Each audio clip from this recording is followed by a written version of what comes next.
அடிக்கிற வெயிலுக்கு குளு குளுன்னு இந்த ட்ரிங்க் செஞ்சு பாருங்களேன். ரொம்ப ரொம்ப சூப்பராக இருக்கும். சின்னவங்கலேருந்து பெரியவங்க வரைக்கும் ரொம்ப விரும்பி சாப்பிடுவாங்க. ஸோ நொங்கு தாங்க நான் எடுத்துருக்கிறேன். இதுக்கு தோலெல்லாம் சீவிட்டு சின்ன சின்னதாக கட் பண்ணி எடுத்துக்கோங்க. பட் நம்ம வந்து தோலோடு சேர்த்து சாப்பிட்றதா ரொம்ப நல்லது. இந்த ரெசிபிக்காக நான் இந்த மாதிரி செஞ்சுருக்கிறேன். ஸோ நொங்கு வந்து சேர்த்துட்டு இது கூடவே நம்ம லெமன் ஜூஸ் வந்து சேர்த்துக்க போகிறோம். எத்தனை நொங்கு எடுத்துக்கிறீங்களோ அதுக்கேற்றாப்புல லெமன் சேர்த்துக்கோங்க. அடுத்து நன்னாரி சிரப் நம்ம இதில் சேர்த்துக்க போகிறோம். இதுதான் வந்து இனிப்புக்குங்க. ரொம்ப ரொம்ப நல்லாயிருக்கும். அடுத்து நல்லா சில்லுன்னு ஐஸ் வாட்டர் வந்து சேர்த்துக்கிறேன். இது கூடவே இன்னும் குளிர்ச்சி தரதுக்கு பாதாம் பிசின் தான் வந்து நான் இதில் ஆட் பண்ணுறேன். முந்தின நாளே வந்து ஊற வச்சுக்கோங்க பாதாம் பிசின்.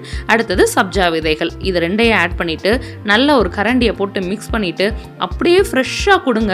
சூப்பர் டூப்பராக இருக்கும். இது டக்குன்னு காலி ஆகிடுங்க. ஸோ நொங்கு வந்து சீசன் அப்போ தான் கிடைக்கும். ஸோ அந்த சீசனல் ஃப்ரூட்டை வந்து நம்ம எப்பயுமே மிஸ் பண்ணக்கூடாது. கண்டிப்பாக செஞ்சு பாருங்கள். எல்லாருக்குமே ரொம்ப நல்லது. இது போன்ற நிறைய ரெசிபிஸ் பார்க்குறதுக்கு நம்ம சேனலில் மறக்காமல் சப்ஸ்கிரைப் பண்ணிடுங்க. பாய்.